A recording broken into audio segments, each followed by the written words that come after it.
Chatley's perfectly timed fuel strategy netted him a thrilling win at Texas. It goes to show a little luck and some forward thinking gives anyone the chance to be the fastest of the day. But switching gears, the drivers lose the high banking and must brush up on their car control. Milwaukee's shallow corners will require a deft hand as we get ready to watch Round 5 of the PRL NASCAR Truck Series. And you'll see it all live here on the Global Sim Racing channel. Hi, I'm Joe Peak, and with me in the booth is Chris Phoebe. Behind the scenes is our director, Sean Crackers Ambrose, and he's using cameras provided by Dougie Beard. The Milwaukee Mile is perhaps more well known for its history with IndyCar, but it has hosted its fair share of stock car racing. Let's head to our track guide to learn more.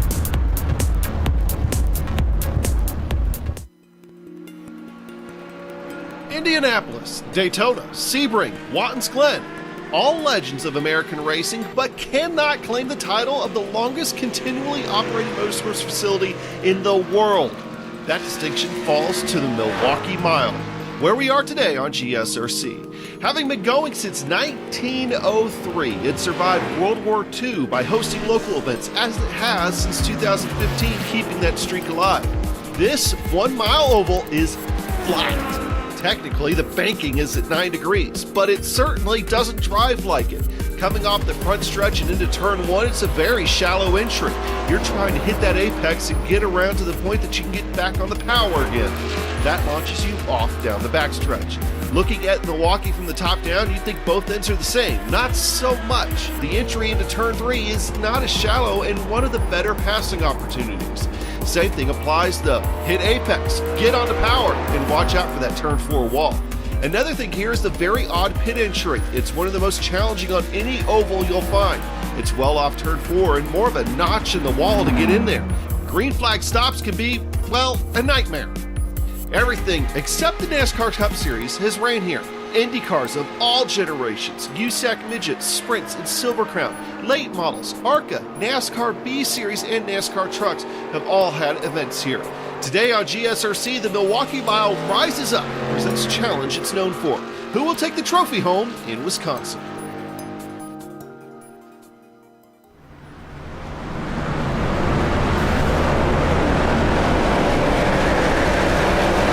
And as you can see, that this place is really as shallow as we've been saying, but what's it going to be like taking the trucks around here, Chris? I mean, we've been kind of watching how they're handling it. It looks like it's tricky. Well, this track is an old warhorse here in just outside of Milwaukee. It's going to be a bottom feeder kind of race where it's going to be whoever can get to the bottom line is probably going to have the advantage. Also add to this that it's old, worn out asphalt and a track without a lot of banking. So these guys are going to be eating up tires today, Joe. So it's going to be a physical race, and these guys are going to be tired by the time we finish all 80 laps here today. Well, before we get to the end of those 80 laps, today's race is brought to you by SimMSA. Simulation Motorsports Affinity provides many consulting services, from completely customized simulators to managing teams, individual drivers, and complete events. They're working hard to bring everyone together at one place to support and promote sim racing internationally. Find out how you can bridge the gap between virtual and real motorsports at SimMSA.net. The PRL Truck Series is also brought to you by NinjaTrader, ready to compete against the financial markets, supporting over 60,000 users across the globe. NinjaTrader provides award-winning trading software and brokerage services. NinjaTrader is always free to use for advanced charting, backtesting, and trade simulation. Visit NinjaTrader.com to get started with a risk-free trading simulator and start tracking your performance. Today's broadcast is also proudly sponsored by Butt Kicker. Butt Kicker products add an incredible immersion and realism to any game. Feel every nuance and truly put yourself in the driver's seat. Check them out at thebuttkicker.com. Taking a glance over at the championship real quick here, as we've now got 4 rounds on the cards. 184 points for Bradley Hawley puts him well ahead of the next one behind, Abner Acosta, who is being very closely followed by Thomas Sink, only 1 point separating that pair. Then you get a little bit of a gap to Mulrooney Jr., who's been quick-ish, but hasn't got the same results as some of our quicker drivers. But then he's only got 6 points back to Jim Westerfield, and that rounds out your top 5, which, once again, as we've seen many seasons, is left chasing Bradley Hawley. Now, what about the team's championship here, Chris? Well, that Whataback Overdrive Racing team still out in front with a 15-point margin over the Back Row Racing squad. Then a pretty healthy size gap for that dogfight we have going on for third right now between Car Ramrod and the Riding Shotgun Rangers. And then another good distance back hanging out in fifth is the Whataback Next Level team, 94 points out of the lead. And for today's event in particular, as we mentioned, we are on round 5. It is 80 laps today that they'll have to do around here. They do get 3 spare sets of tires. That is essentially 3 times that they are allowed to change tires out here today if they take all 4. They could, of course, stretch it out by taking 2. It is a fixed setup that they're dealing with, and it is a 24 incident limit, but the walls are close around here, and it can be kind of narrow around certain portions of the circuit, so I don't expect many of them to reach 24 and still have a truck that's pretty whole. Right now, we're waiting for the qualifying to get going, which has just about 5 minutes before we get there. Bradley Hawley holds the fastest time in the warm-up that is happening right now. Thomas Sink less than a tenth behind him.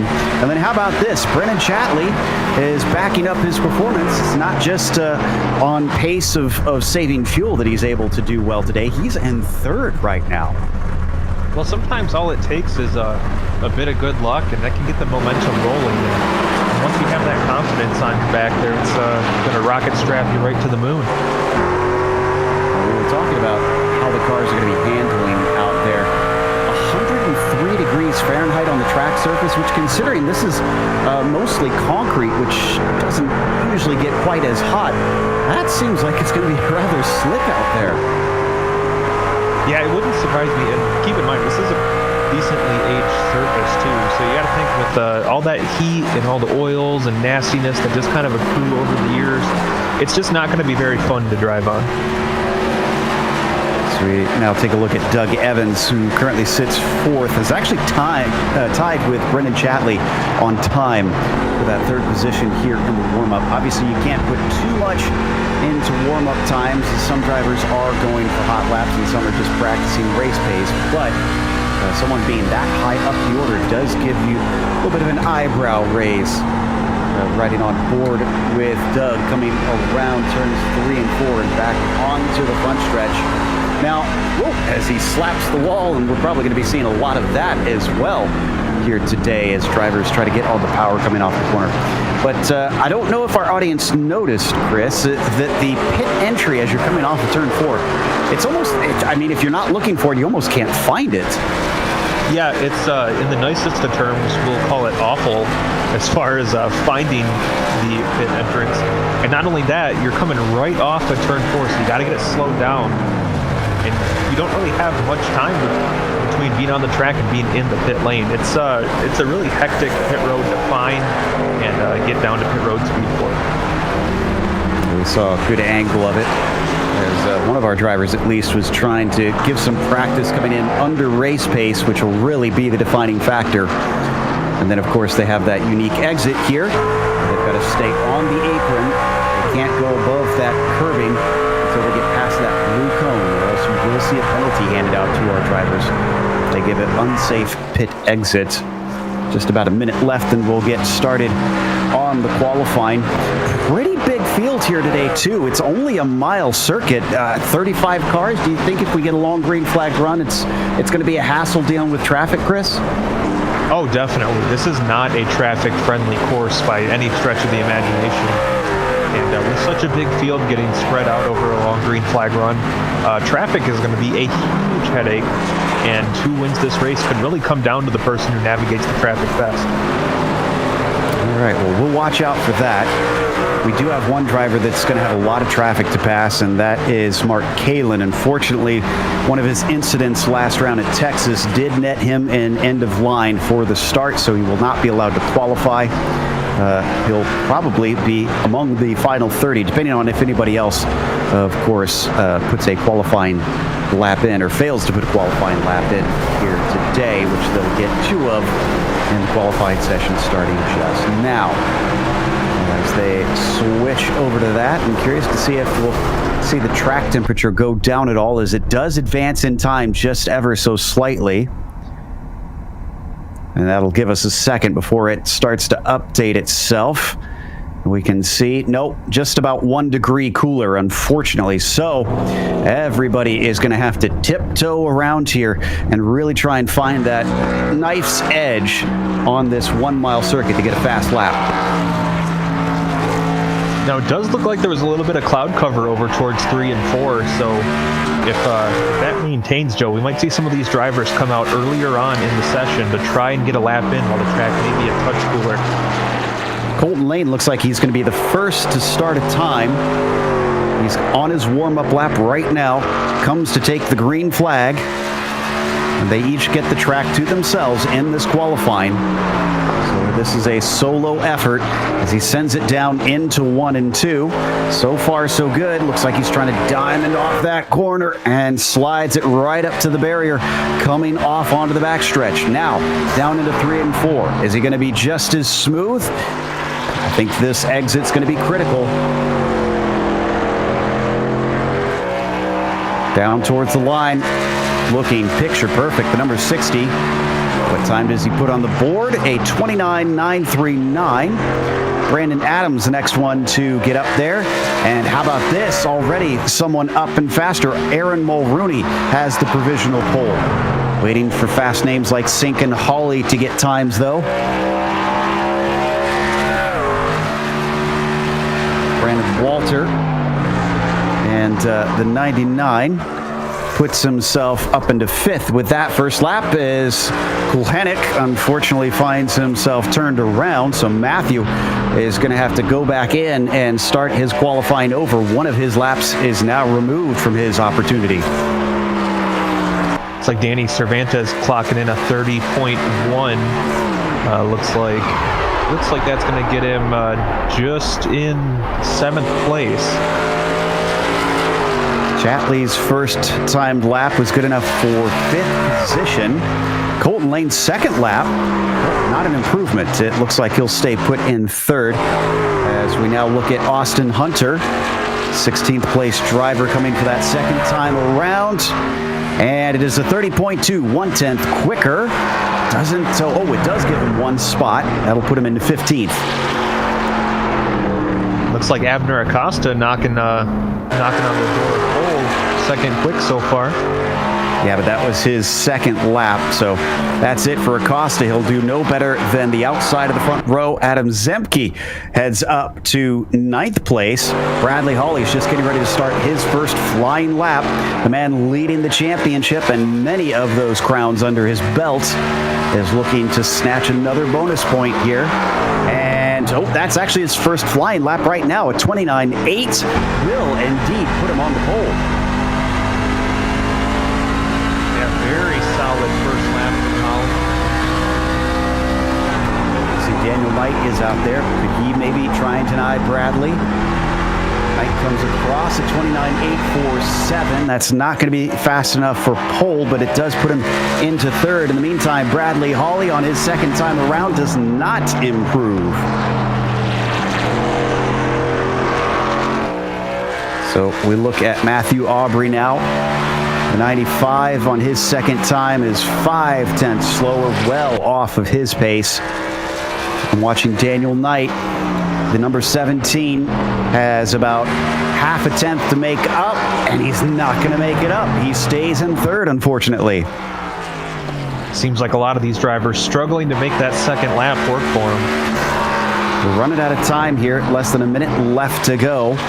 It is cooling down. You mentioned those clouds that came over. It's at 99 degrees Fahrenheit. I think that's giving a few of them the advantage here late in the qualifying. Mike Richter, whose second lap is not going to go faster, stays P11. I think the last one that we're able to see improve is Shelby Huff and maybe Kulhanek, who's come back out, but Huff looks slow. Yeah, Huff is very slow. No, he's not. Just appearances are deceiving. 31.5 is 1/2 second quicker. And And Shelby Huff does not find a position, though, with that improvement. He'll stay in 31st. And looks like Brett Adams snuck a lap in there before going around in turn 1. And Kulhanek is going to run out of time as the clock ticks to 0. So let's go through our starting order for today. Bradley Hawley is on the pole with Aaron Mulrooney Jr. in second. Daniel Knight, good enough qualifying for third. Maybe he can try and challenge in race pace. Dominic Begin starts P4, and then in the inside of row 3 is Abner Acosta. Doug Evans starts 6 with Colton Lane behind him in 7th, and then to his outside it's going to be Thomas Sink in 8th. Brennan Chatley starts 9th, coming off of a win last week. Brett Adams rounds out your top 10. Just outside of the top 10 in that beautiful naked juice number 51 is Mike Richter. Outside of him is Brandon Walter in 12th. Adam Zemke and Danny Cervantes in row number 7, with Barron Hilton off a career best runner-up finish last week, coming in 15th today. Patrick Cowgill 16th, with Adam Shane and Nicholas Hunter in row 9, then Brandon Adams and Matthew Aubrey completing your top 20. 21st goes to Austin Hunter, with Stacy Hunter in 22nd, and then Adam Young starting 23rd. Nick Schwartz, P24 for him, followed by Terry Marinaro in 25th. Charles Sumner, good enough for the 26th spot. Inside of the next row, it's Jose Medina with Ryan Traver starting in 28th. Jim Westerfield, 29th, and William Farmer, 30th. Last driver to put a time in is Shelby Huff in 31st. Our driver with the penalty, Mark Kalin, 32nd, followed by Labath, Kulhanek, and Lee rounding out your field. I do see everybody in the session currently, so it looks like we will have all 35 drivers take to the green. So you see beautiful shiny trucks lined up at the start of the Milwaukee Mile. They'll get one pace lap, and then it's on their way for 80 laps.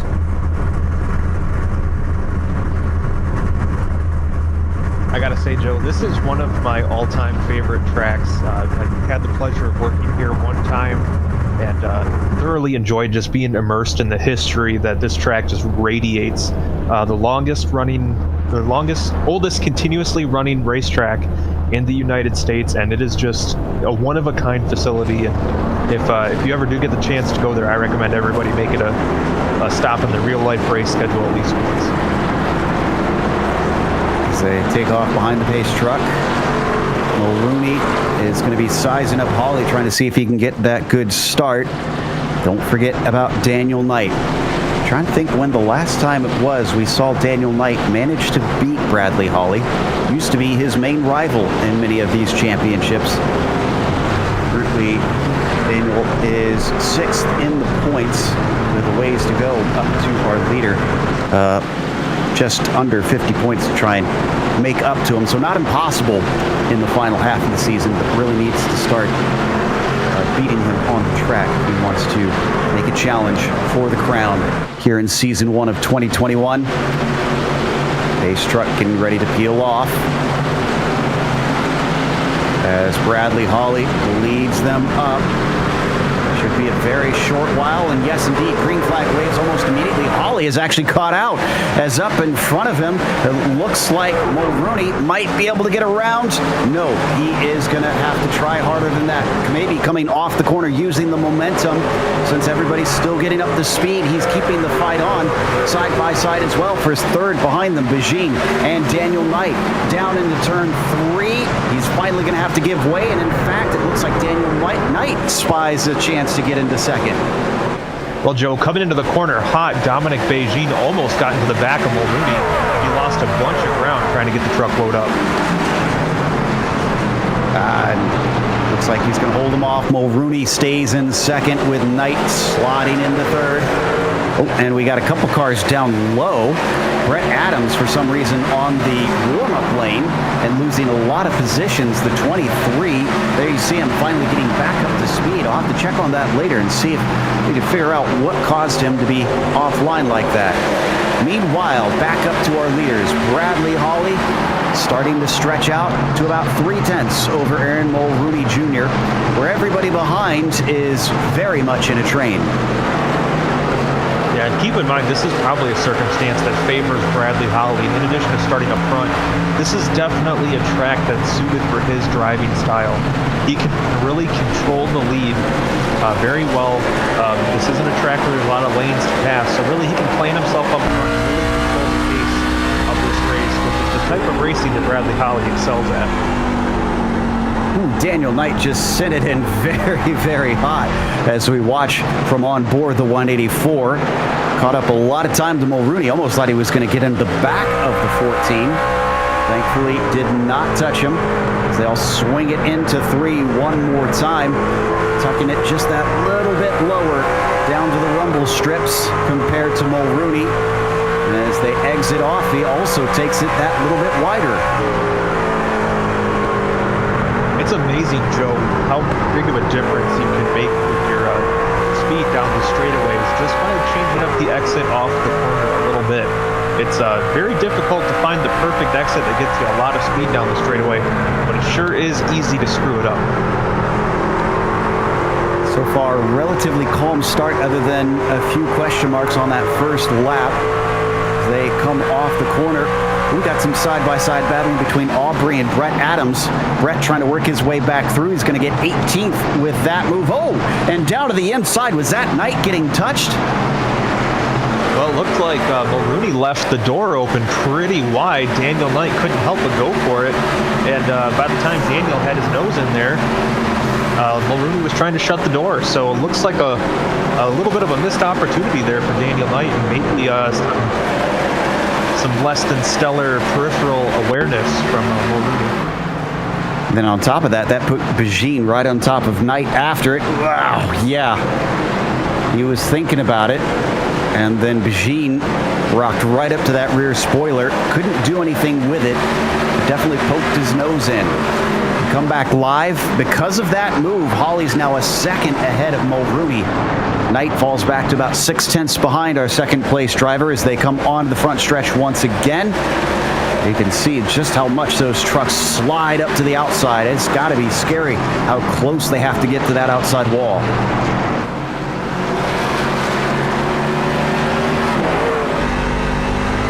Looks like Mulrooney here, you can see fighting a bit of an ill-handling truck as he makes a move on the lap down truck. Shelby Huff staying to the outside in the number 11. Could allow all the field to go through, but eventually they're going to want to track out here. He just catches a hole and actually hits the wall. So that'll continue his woes. Meanwhile, down to the inside once again, that late entry for Mulrooney opens the door. He can't shut it this time because there's a truck to the inside. It's a drag race down the backstretch. The 17 has been good on the brakes. Can he seal the deal? He has the better line as they head into 3 and 4, and that's also going to leave the door open for Dominic Beijing to make a move as well. Beijing pinched down, isn't able to do the same as his compatriot. So Mulrooney will at least hold on to third for the time being.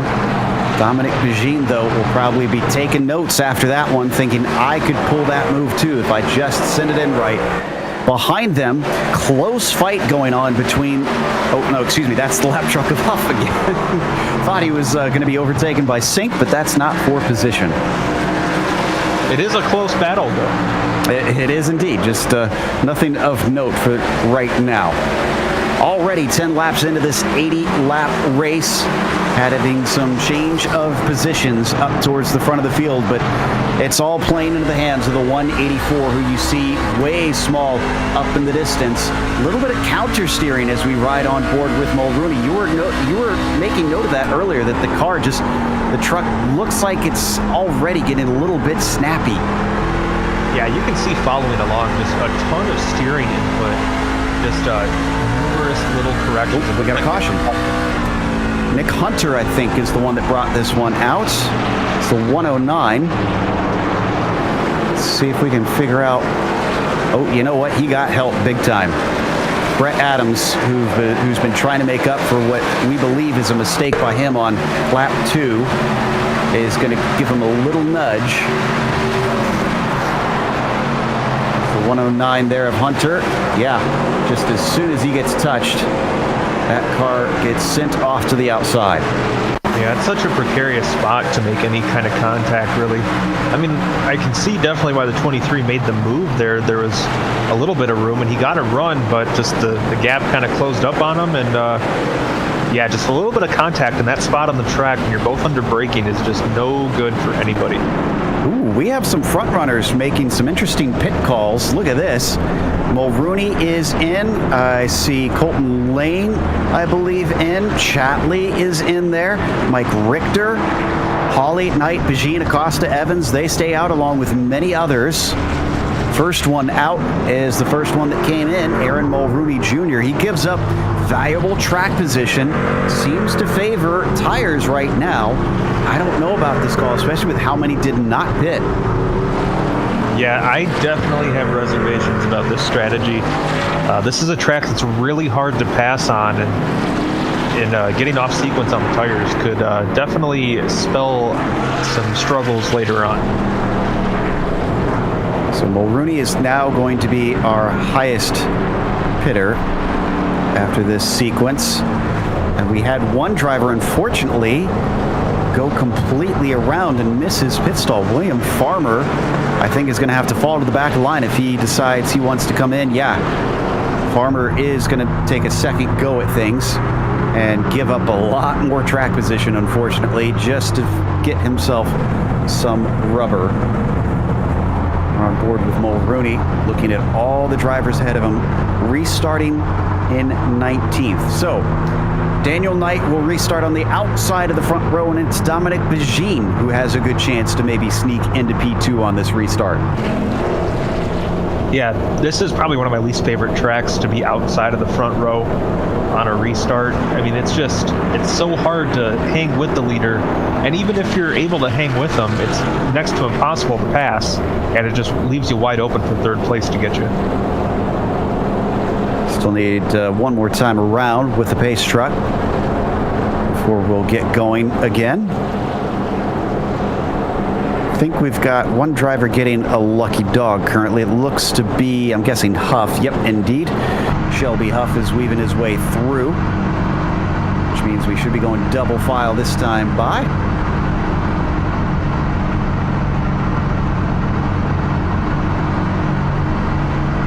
Now, weirdly, I'm seeing Shelby Huff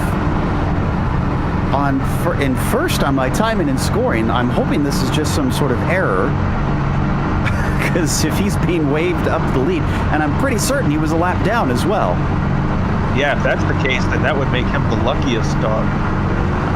This is very bizarre. So he'll head back to the tail of the field. But right now, he's being scored as our leader for some reason. I'm not sure why. We'll keep an eye on that and update our viewers if that corrects itself a little bit later on. Meanwhile, pace truck getting ready to give way. We saw last time, green flag waves very early after the truck goes in. There it is right there. But Bradley Hawley's on it this time. He takes off, and the 17 immediately tries to cover off. Dominic Begine slams the door on him. That's probably the smartest move when you're starting in second spot here. Once Daniel Knight realized that Bradley Hawley was gone, he immediately went on the defensive and protected his position, and it's worked out for him. He has been able to maintain that second spot. Down into 3, Acosta to the outside of Begine, seeing if he can try and take third place away from the Canadian, but it is not to be. Dominic able to hold him off. So the top two starting to pull away from the rest of the field after the first restart lap. A few drivers in the mid-pack trying to sort themselves out and get single file.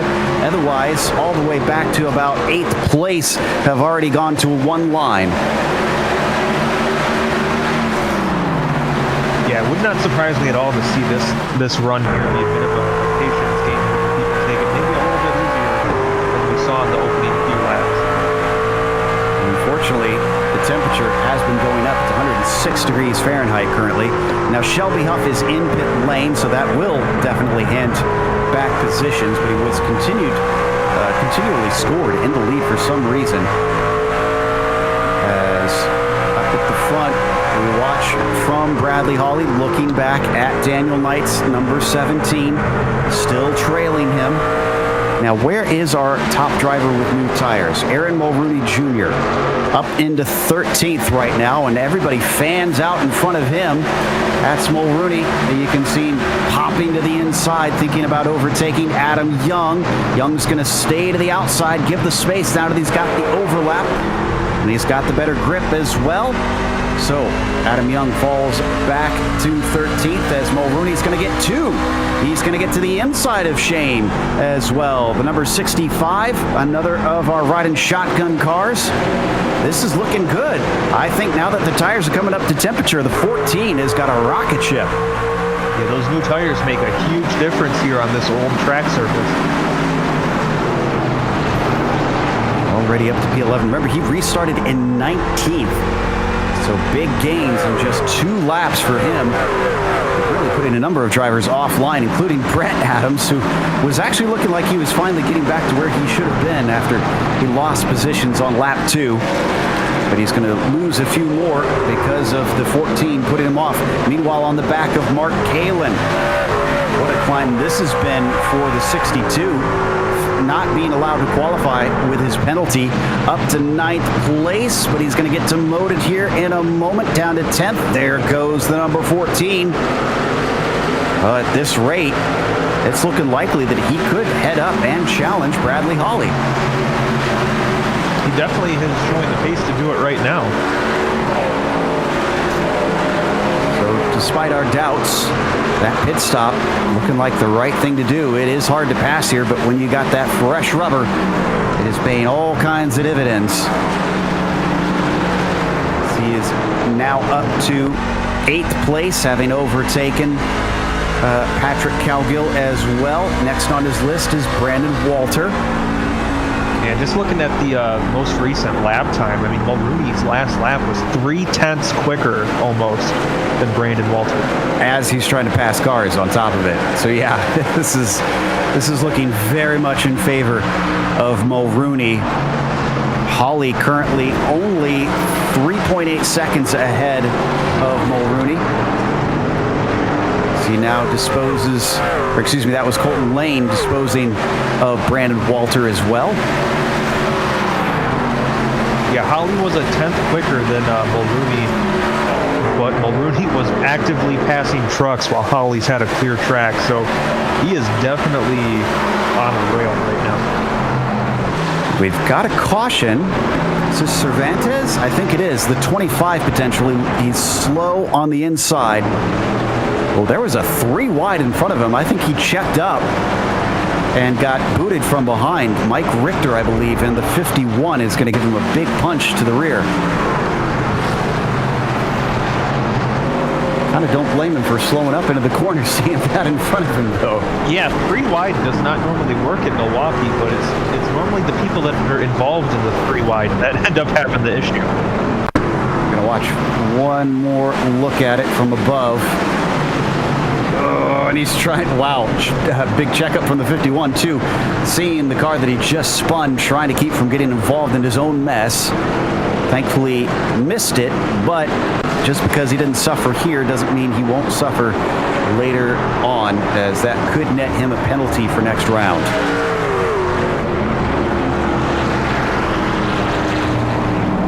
Okay. In that U.S. Postal Service machine, after he gets that truck cleaned up, he definitely has to hope that he's going to be hauling the mail the rest of this race. Okay, down into pit lane. I expect many of our drivers that didn't pit last time to take note about what happened with those who took fresh rubber, and indeed, is anybody staying out? No, so far. Only drivers who pitted in the last stint. Everybody else who has not is down and having service done. This will hand the lead over to Mulrooney Jr., Colton Lane, and Barron Hilton for your top 3. Easy first out of the pits for Bradley Hawley. Knight follows. Dominic Bajin after him. Now, interestingly, Bradley Hawley, even though he doesn't have as many laps over the other guys as they did him, since it was a quick caution, he does have fewer cars to go through on this fresh rubber. Yeah, I was making note of that. He'll be restarting in the 9th position. That's significantly less cars than what Mulrooney had to deal with when he was making his charge up through the field. But we'll also get to see what Mulrooney can do on his own while running up front with clean air. So a lot of variables that we have to take note of here once we get this back underway. For some reason, Nick Schwartz is back into the pit lane too. I'm not sure why the 44, unless he missed it last time. I'm seeing one pit stop currently. I've had a couple drivers that have taken 2 stops. Brennan Chatley is among them. Jose Medina, Nick Hunter, William Farmer. Of course, Farmer involved in the first caution. Had to take a little bit of repairs in the process. You know, one thing about Brendan Chatley that I really respect after his win last week, that he mentioned that he has to try to outthink the other drivers. He doesn't think he has the pure pace on his own to be the fastest out there. So he's trying a bunch of different strategies, and I gotta say I respect the experimentation, and hopefully it works out for him again tonight. Respect the hustle, the way that he uses every tool available to try and get himself running with the big boys. Meanwhile, they're going to get running once again as the pace truck has them double file. And again, we've got a weird situation going on because there's Shelby Huff in front of them, but he's not being waved by currently. This is very bizarre. Yeah, that's very strange.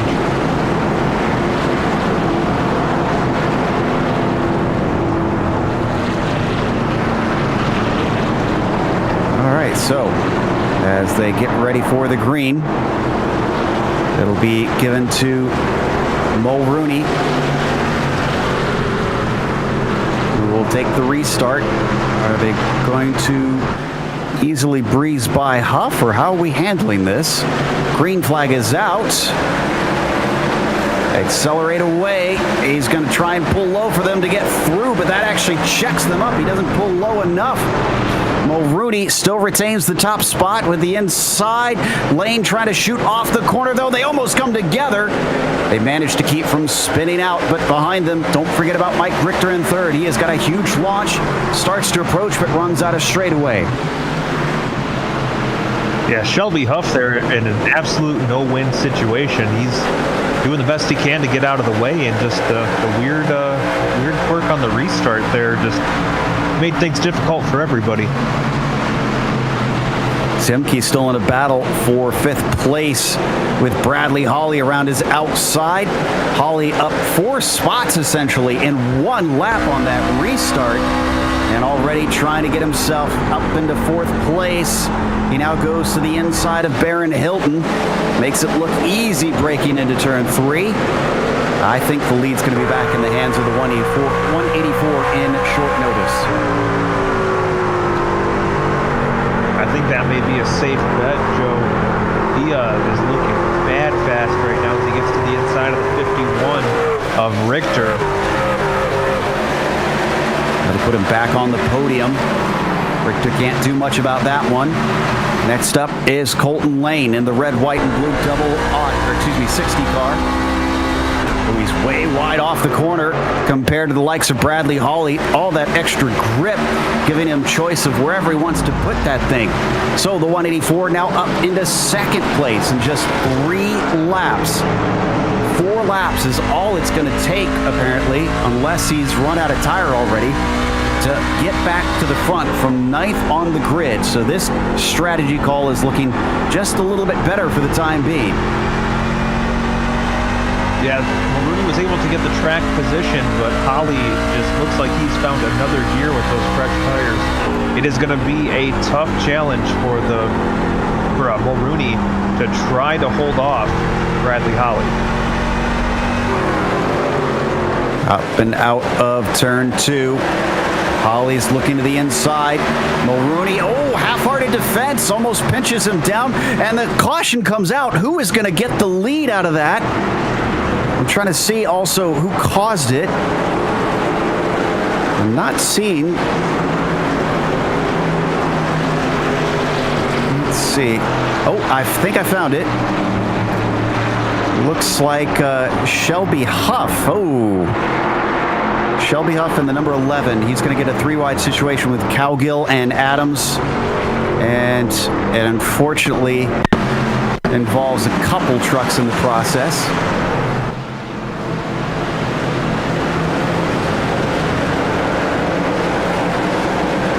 Boy, if you want a good evasive maneuver in this group, look for the 71. There he goes right there. The 71 of Stacy Hunter shoots the gap perfectly. We're going to watch from the 65's perspective first. This is Adam Shane. I think he's one of the ones that got involved in it, had a little bit of contact.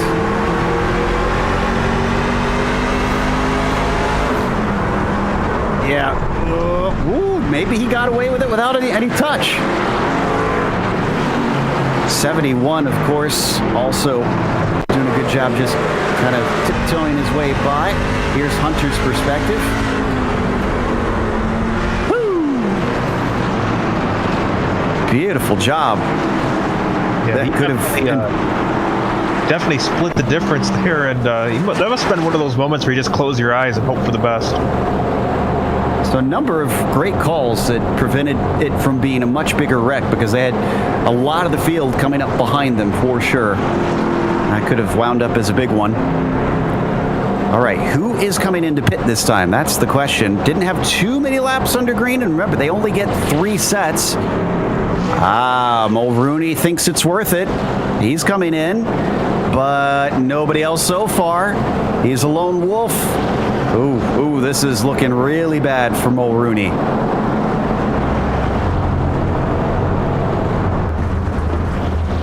Yeah, it looks like we definitely have to see how it plays out, Joe, but it's looking like the strategy call, the pit earlier on, may not have been the best move. 1 is the loneliest number right now, unfortunately, for Mulrooney Jr. He returns to the track in 30th spot. That is pretty much at the tail end. The only other driver to join him down on the lane is Austin Hunter. So he will, in fact, go back to 32nd, last of the drivers on the lead lap in that 3:12.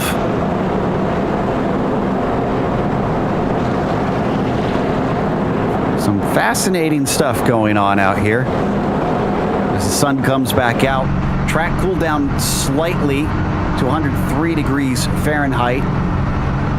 So at least a mild temperature swing, but it's still quite slick out there. And I think they're going too wide currently, so looks like we're going to restart next time by.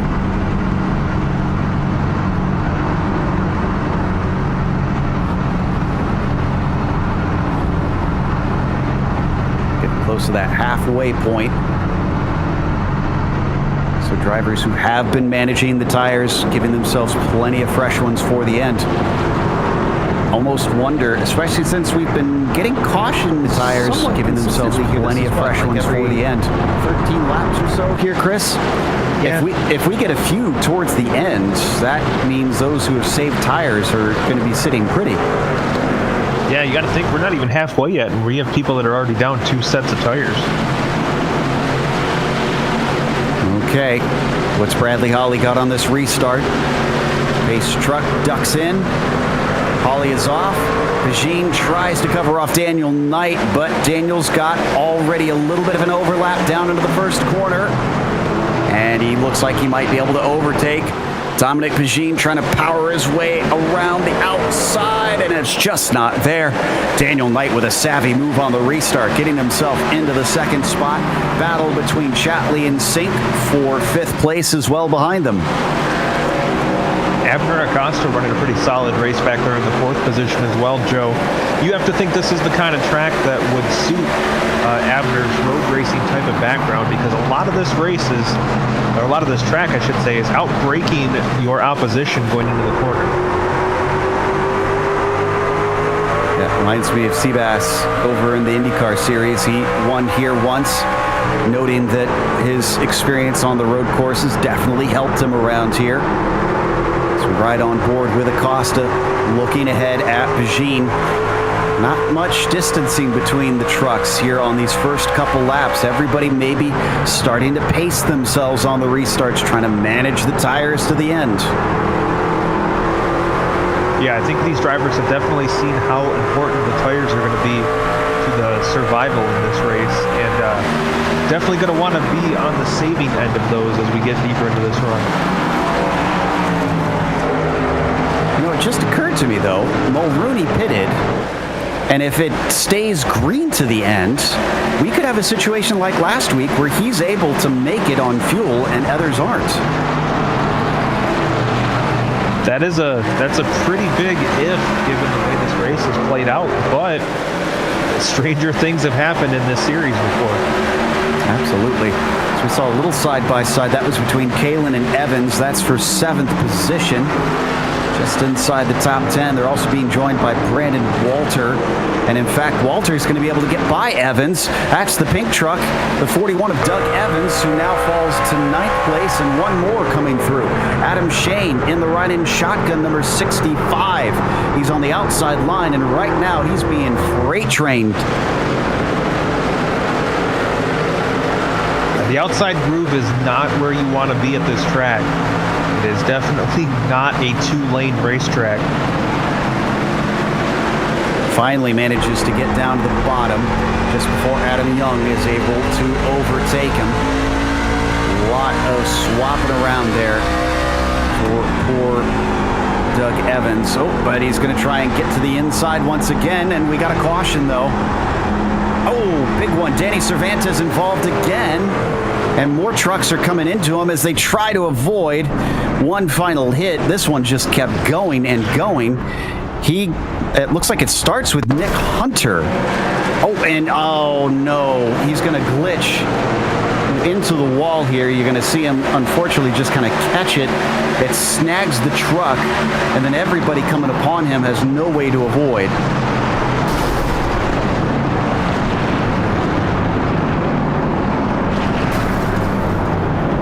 Who is that last poor truck that just kind of just trundles into him? I'm trying to figure that. I think that was Traver, the 28. He even came up to it somewhat slowly, but he was blind on his way in. Poor guy wound up nosing into him anyways. This is his perspective.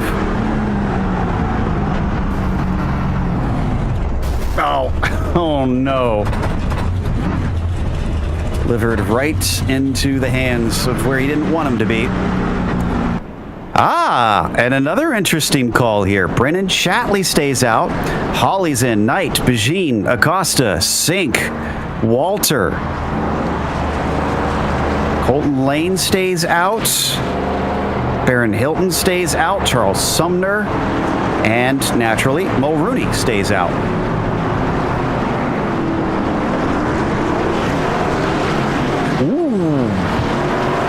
Holly nearly lost that lead coming off as Daniel Knight had a great pit stop. He was half a second quicker than the 184, but it wasn't meant to be. Holly returns in 12th, Knight in 13th. I gotta say, if there's one positive to all these cautions, it has definitely thrown any kind of strategy out the window. It feels like these guys are just throwing everything at the wall and hoping something sticks. Let's see. If they've taken tires every time, then Austin Hunter, Terry Marinaro, and Nick Hunter appear to be drivers that are out of tires. I think I see Jose Medina, William Farmer, and Brett Adams have also taken 3 stops. They're farther down. I think they may have repaired some damage some of those times, so they might not be out of tires. But clearly, a few drivers have been visiting a few more times than may be advisable, because if they're out, they've got, 35 laps to try and do on this set? Yeah, that's a tough ask of any set of tires at this track. Wait for the pace truck to lead them around until they'll get double file once again.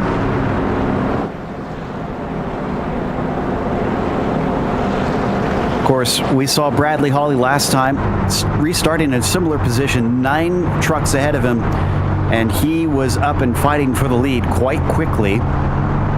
Add only 3 more to that list, and I don't think it's going to be that difficult for Bradley Hawley to try and dispose of all those who are between himself and the top spot. I think we've got the lights off this time. Yes, indeed. Everybody now going double file. Hawley in his truck saying, I did it once, I'll do it again. Well, it's been an interesting couple races for Brendan Chatley in that number 59.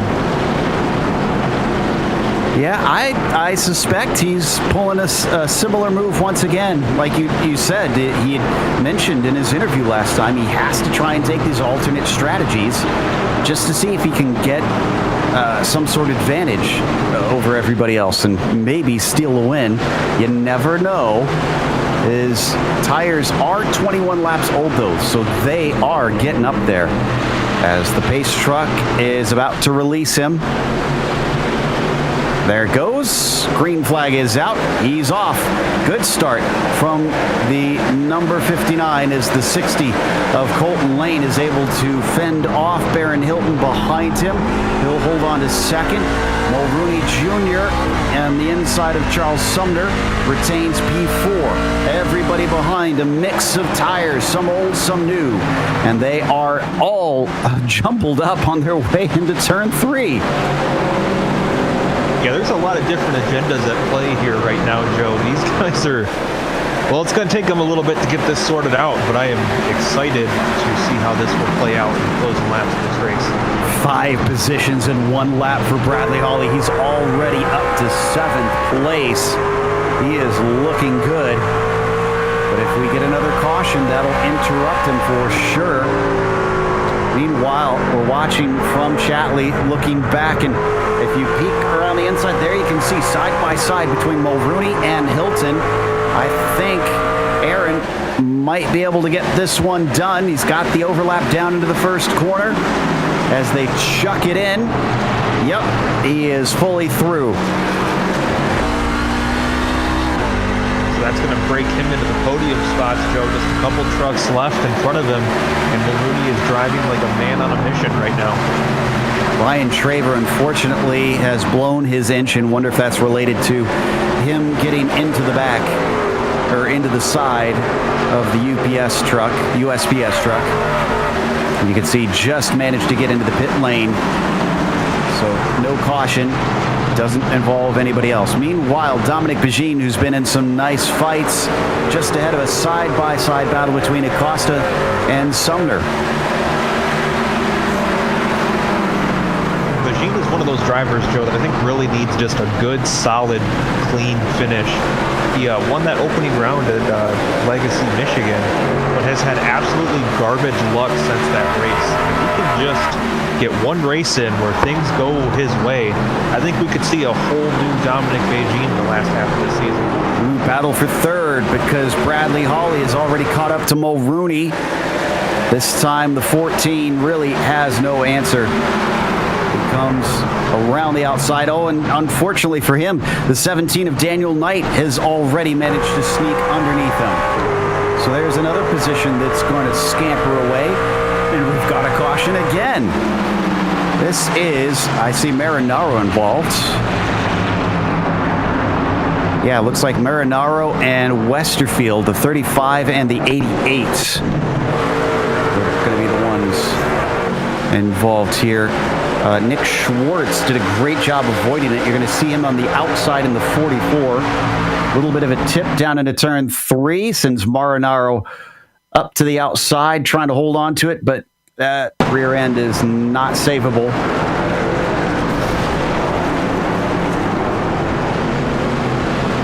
You weren't joking about that 44 truck. He just barely snuck through that one.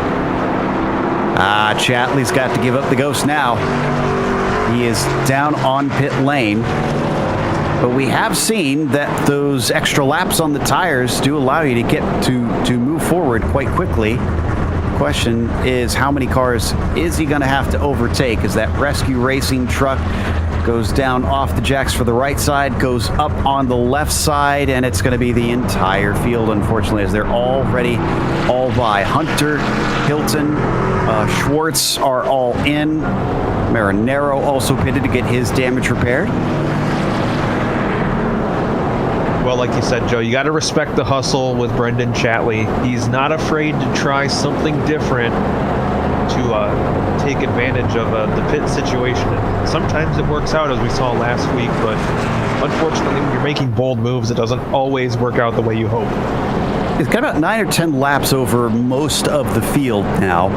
And interestingly, he's got 19 more laps than Richter, Zemke, Sumner, Mulrooney, and Lane. Now, Lane and Mulrooney are the highest up currently of those drivers yet to take tires for a while. And they both still definitely have a set left. So, again, this could all change around in a flash depending on how the cautions fall and who's got enough left to duck in, put some fresh ones on, and still charge through the field.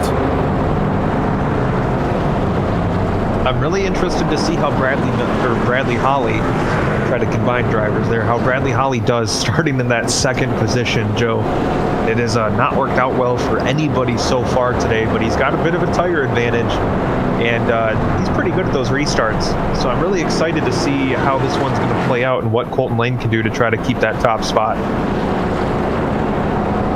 10 laps difference between their tires. Is that enough for the 184 to pull a power move on this restart? They're going to get the one to go this time by. Number 2, Simicube of William Lee. Currently in 26th position. 25th, I think, actually. Up 10 spots from the start, so nice gain. Mark Kalin, remember, he couldn't qualify, but he's definitely netted more. It's up 20 for him. Actually, Charles Sumner, 18 positions from 26th to 8th, and he did qualify, so this is legitimate. You got to think Sumner has a bit of a commitment on Wednesdays that pretty much gets him in here at the last second, gets no practice. So he's figuring out these trucks as he's racing. So a tremendous job by Sumner. Once again, too wide as they slowly come around, waiting for the green flag. What can Colton Lane do with this restart? Green flag is out. He tries to take off. It is not looking good, though. The 184 is still right beside him. He's got to finish it up. He's got to try and power his way around the outside. He's going to look for it. He could have ducked down between Knight and Lane. Decided not to. Likes his chances better. As they come down into turn 3, here comes Daniel Knight as well. The 17 gets underneath, and Mulrooney is being sent spinning in front of the pack. We could have a big one here. Indeed, multiple trucks piling into him. He gets sent around by the 48 of Thomas Sink. Well,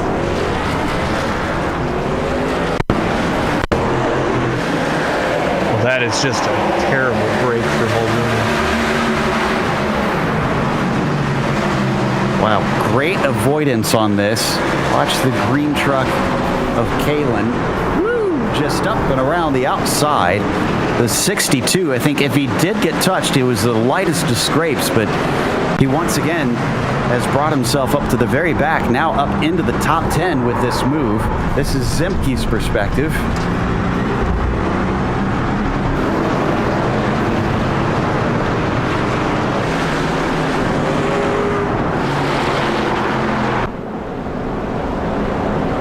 Starting to look a little bit more like what we had at Myrtle Beach, unfortunately.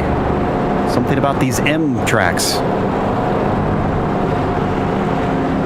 A few takers in pit lane. Looks like those who were on 20-plus lap old tires. Colton Lane is in. Looks like Mulrooney's going to get his damage repaired. Zemke is in. Cervantes, Nick Hunter, Sumner, Medina, Traver, and William Lee. So Chatley will come out as the highest among that group. He'll restart in 19th. Still a lot of trucks to try and overtake. Yeah, you got to feel for Daniel Knight there. He had the better position on the track when the caution came out. Had that caution waited probably another 2 seconds, he probably would have been scored as the leader at the time of caution. So this is a lucky break for Bradley Holly to be able to maintain that lead. Let's see if anybody's got an advantage over him, and it looks like no. It's going to have to be Chatley using the fresh rubber by about 10 laps to see if he can get up to him. Credit to the 51 of Mike Richter. 25 lap old tires, and he still did not pit this last time. He's sitting in 9th place. This is gutsy. He's got 20 laps to go. However, if we get another caution between now and the checkered flag, it's for me, it's, well, who else is going to pit with him if he does have to come in?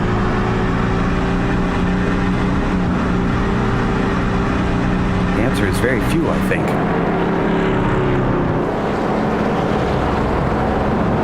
So he might feel a little bit exposed in that naked machine if he gets caught out. That was beautiful. You're welcome. That I don't know if there's an award for what you just did, but if there is, you should win it. They have the Simmy Awards. I know they need the best dad jokes. I think I'd be in for that one. Somebody contact them. Thank you. All right, we go double file. Bradley Holly looking for win number 3 this season. Can we keep this one going green? We've had a spate of cautions lately.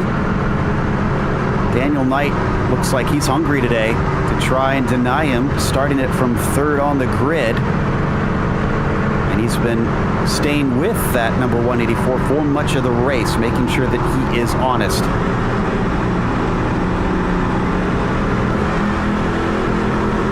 As we get ready to go.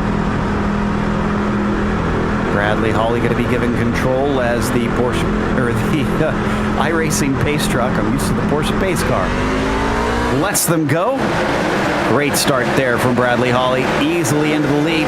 Daniel Knight, on the other hand, has Dominic Pagine down to his inside. The 66 challenges him into 1 and 2. He's not fully passed, though. It's a drag race down the back stretch. I think the 17's got it. Savvy, cunning from Daniel Knight to be able to defend successfully the hard way. Well, that's got to be exactly what Bradley Holly wanted on that restart.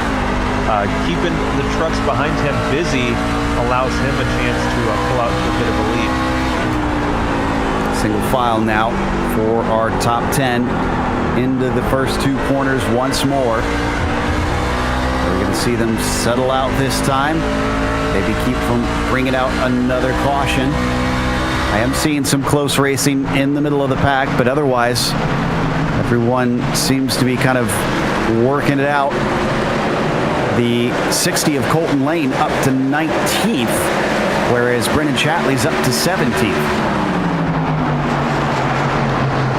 Honestly, I was expecting those two to have a bit of an easier time coming through the field, but looks like things are heating up here with everybody, and passing is not as easy as it once was. Got a battle between Richter and Westerfield here. Westerfield down to the inside in the 35. Richter, unfortunately, going to have to give that one up. So that's for 11th between those two. Just ahead of them, how about Adam Young and Brandon Walter? This is high running for Adam Young. We don't usually see him up towards the front of the field, but that riding shotgun truck has used his strategy wisely and is within the top 10. That'll give him 8th now that he successfully overtakes Brandon. Yeah, you could say Adam Young's day has been partly sunny. The weatherman Getting a nice pun from Chris Phobie here today. Down to 15 laps to go. Time is running out if drivers want to start making a move. Looking at Holly in that 184, wheeling it around the shallow banking of Milwaukee. Now that they have sorted themselves into a rhythm, Daniel Knight is 4/10 behind.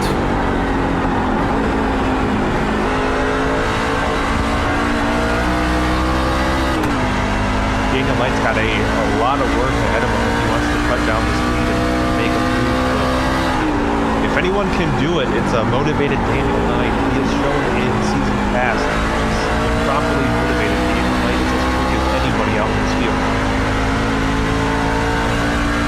Highest driver to have taken tires right now is Colton Lane. Chatley in front of him, still working on things. Oh, Chatley nearly got into a wreck just now. In fact, it might cause a wreck. Wow! Brett Adams had a phenomenal save. The 23 got tipped by Chatley. If we could get a replay on this, I don't know how he kept that thing from going around.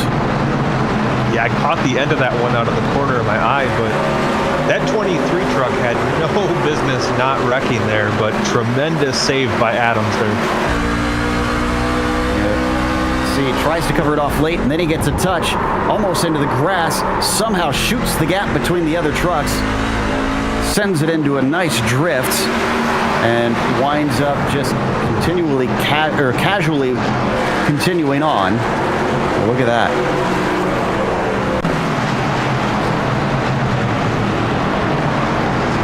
As we come back live, top two are gapping the field. Holly and Knight, 0.8 of a second over everybody else. Dominic Pagine still runs in third, but seems to be lacking the pace. And it looks like Knight has cut down that gap just a smidge. He's closing in, not by a lot, but maybe by a little. Can he challenge and overtake Bradley Holly? They're going to be 10 to go at the line. They are even on tires. Both of them pitted 25 laps ago. As they come around 3 and 4. Ooh, yeah, that riding shotgun truck is looking very strong. He cuts it down yet again by a few feet into turn 1. This is going to get fascinating here in a moment.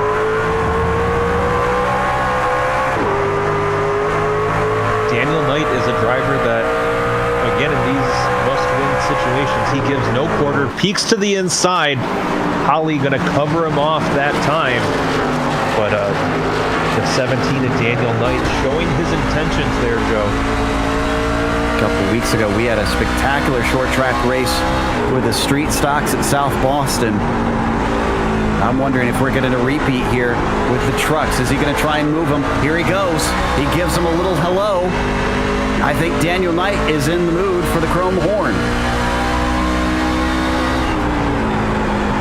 These two had a very, very chippy battle for the championship at the end of the 2020 season. And looks like it's carrying over here today. Daniel Knight, once again, all over that back bumper. Peeks to the inside.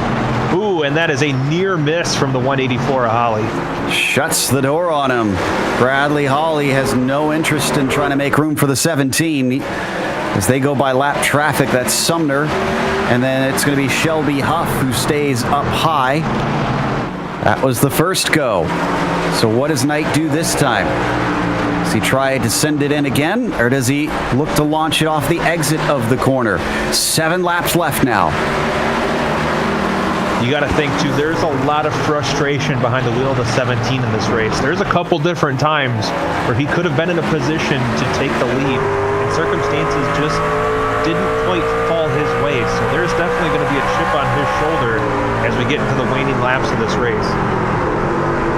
Once again, strong down into the corner as Daniel Knight is looking like he might have something. Ooh, it's a great run off of it. What's he going to do here? Holly swings it in. He sees it coming this time, but he gets a shove as Daniel Knight is playing rough today. That was definitely a little more than a love tap that he gave the 184 when he sent him off into turn number 1 there. He's getting another run down the straightaway. He's going to peek to the inside. He's got the nose there, Joe. Strong on the brakes. The 17 somehow managing to enter the corner that much quicker than the 184. It's a drag race on the front stretch this time between the pair of them. Coming down to the first corner, is this going to be a slam dunk for Daniel Knight? Almost shoves him out wide. And Daniel Knight is once again our leader. Now the shoe is on the other foot, as Bradley Hawley could try and give the chrome horn right back to the 17. He looks to the inside, but he hasn't figured out the same secret that Knight has. And how about the 66 of Dominic Beijing beginning to creep back into the picture as well? He's breathing down the neck now, the 184 of Bradley Hawley, and he makes a move, just takes a peek there going into turn 1. Hawley off, but Hawley gets all kinds of loose, Joe. Something is wrong with Hawley. Did he use up his tires? Beijing can't complete the pass though, but for some reason the 184 appears slow late in the race. Maybe he uncharacteristically used up his equipment trying to play defense, but now he's going to have to contend with the Iron Maiden machine there with the number 66 of Dominic Beijing. Well, Hawley tries to run to the hills. Beijing is going to see if he can maybe get himself a second, maybe challenge for the win if he's got pace to hunt down Daniel Knight, but he won't have too many laps to do it because they're going to get 2 to go this time by. And don't count out Abner Acosta. Second place in the championship, racking up more valuable points today, sitting in 4th. Can he get himself on the podium potentially?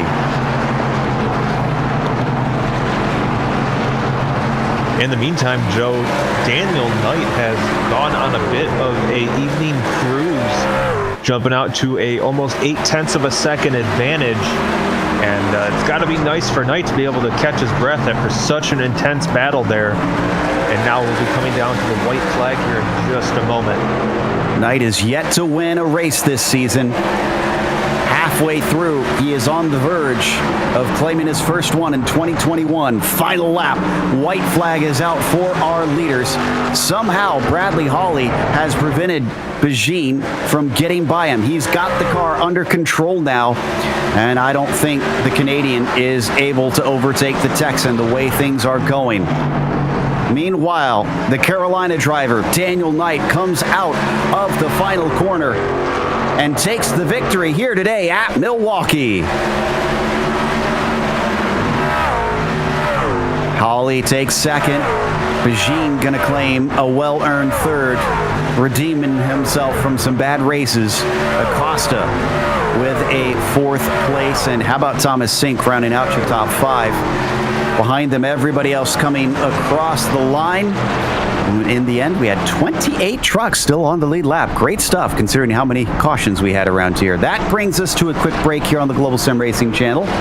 We'll come back with the unofficial results as well as driver interviews, so stick around.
Welcome back to the Milwaukee Mile. A classic track gave us a classic race here in the PRL NASCAR Truck Series.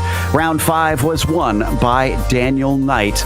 With Bradley Hawley mysteriously losing pace at the end, he still limped it home to second, fending off Dominic Pagine, who at one point almost looked like he could get through. Abner Acosta, with another top 5 to his stats, gets 4th, and Thomas Sink finishes 5th behind him. Mark Kalin, he's not going to be stopped by a lack of qualifying, going from 32nd to 6th. He really went through the field. Doug Evans was 7th, and Colton Lane finished in 8th. Then it is Brennan Chatley finishing 9th, and Brandon Walter rounding out your top 10. Adam Young with a great run to come home in 11th with Adam Zemke behind him. Mike Richter in the lucky 13th position, followed by Brett Adams, who had probably the save of the race earlier on. Austin Hunter was 15th with Barron Hilton backing up his career best finish with a solid top 20 run. Aaron Mulrooney Jr. limps it home in 17th after a caution. And then Stacy Hunter, Jim Westerfield, and Patrick Cowgill complete your top 20.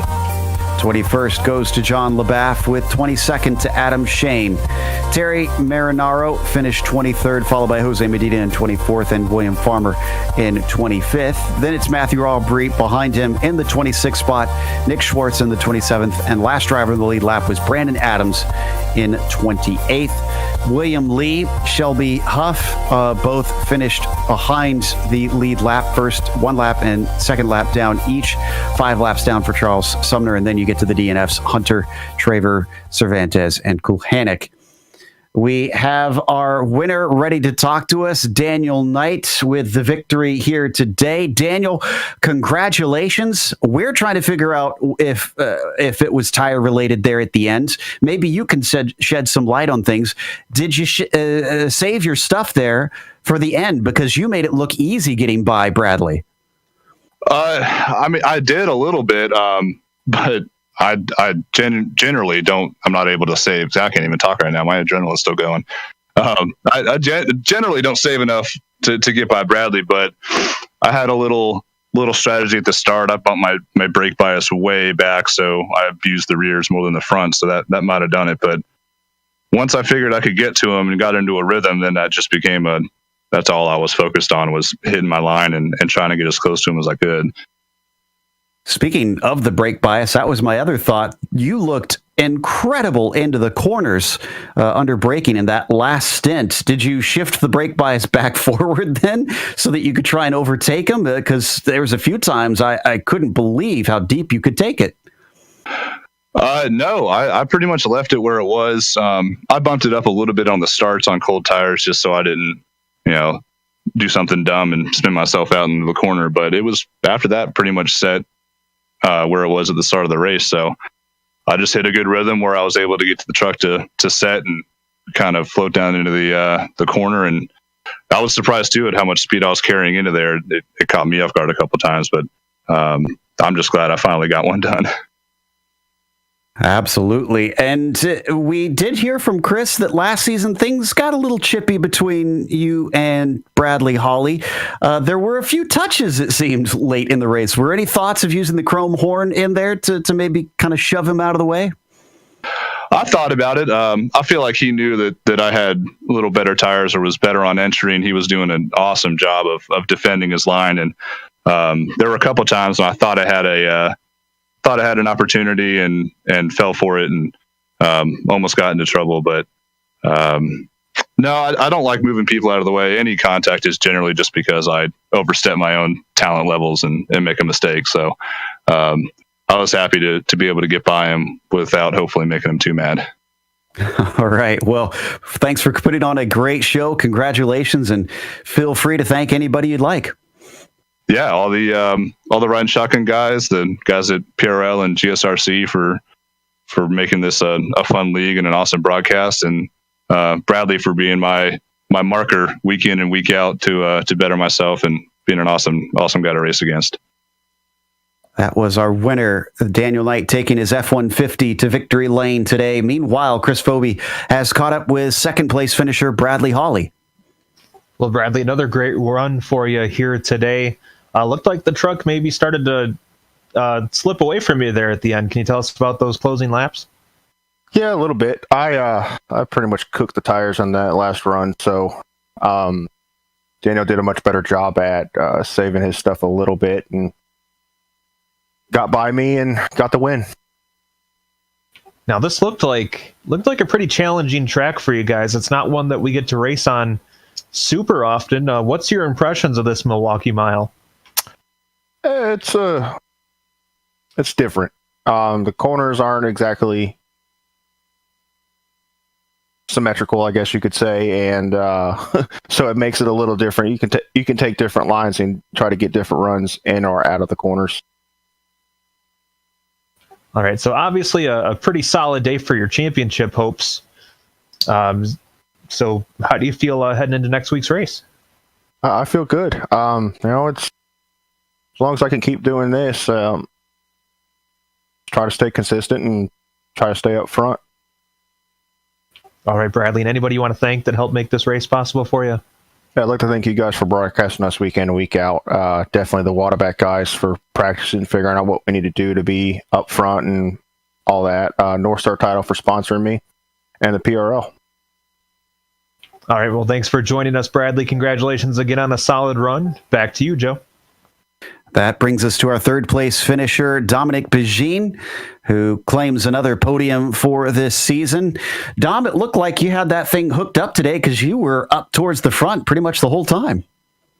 Yeah, well, I wish I had more tire left by the end, but overall it was a pretty good race. I had fun watching those two battle up front too.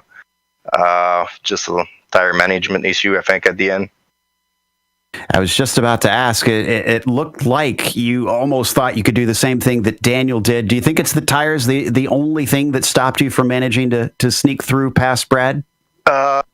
Yes and no. I think when I got next to him, the thing I realized, if I did push it a little more, there was a chance I was going to draft up right into him, and I didn't want to cause that either. So I just fell in line, and we all know how good he is at saving his tires. And after that, I pretty much have no more chance to catch up to him.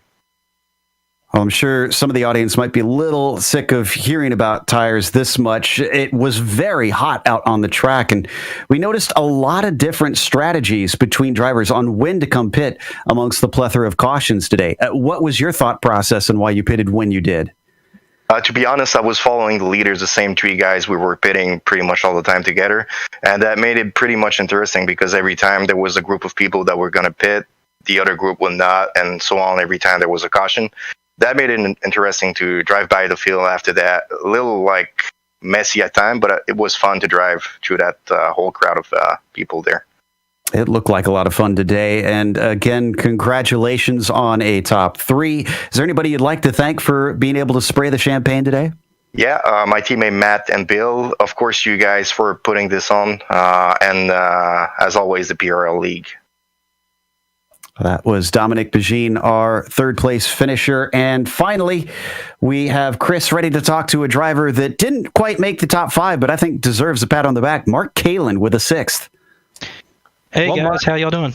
How's it going, Mark? You got to be just about worn out today driving from the back of the field up to a pretty high finish there. Tell us how you're feeling. Man, I feel awesome. Little sore on the wrists and the shoulders, but all in all, I mean, that was an awesome race. And, granted, I wouldn't have had to be there if I didn't cause a wreck last week, but awesome redemption from last week. And, being able to drive through the field, the truck felt amazing. Now, this isn't a track that's known for being easy to pass at. So tell us a little bit about your trip up through the field to get up towards the front there at the end. We need some points for. Well, I knew starting off that with being, I think we had, 35, 36 trucks, there was a little bit higher chance of having some caution, so I knew I had to be aggressive right out the gate. And so I was passing people 3 wide if I had to, taking them on the high side. I mean, I was doing whatever I could to get around them, and I was trying to do it as fast as I could, especially early on. Well, it definitely worked out for you there in the end. Mark, who do you want to thank to help make today possible? Well, I got to thank my parents, and then also Jim's Body Shop for sponsoring the truck, all of them for supporting me. Got to thank the Waterback guys for helping me get to where I am in my skill level on this iRacing Sim. Definitely want to thank the PRL for putting on these awesome races every week. And, I want to give a shout out to you guys up in the booth for putting on awesome broadcasts week in and week out. Well, we definitely appreciate that, and congratulations on a great run, Mark. All right, thank you all very much. See you all next week. That wraps up our interviews for tonight. So we, of course, want to give a big thank you to our sponsors as well before we take off, starting off with Simulation Motorsports Affinity. SIMMSA can be found at SIMMSA.net if you want them to help you get involved in the world of sim racing. And, of course, there is NinjaTrader. They are simply at NinjaTrader.com. And finally, there is ButtKicker. With their simulation, their sim rig products, you can make the experience all the more immersive for yourself at thebuttkicker.com. Thanks to the companies that provide the software and the hardware for our broadcast listed here on your screen. And additional thanks go to June Lalonde, who provides our wonderful music. See the screen for how to get a hold of more of her great work. Thanks to the team today, Sean, Chris, and Dougie. If you'd like to find out more about GSRC, including upcoming races, you can find it at globalsimracingchannel.com.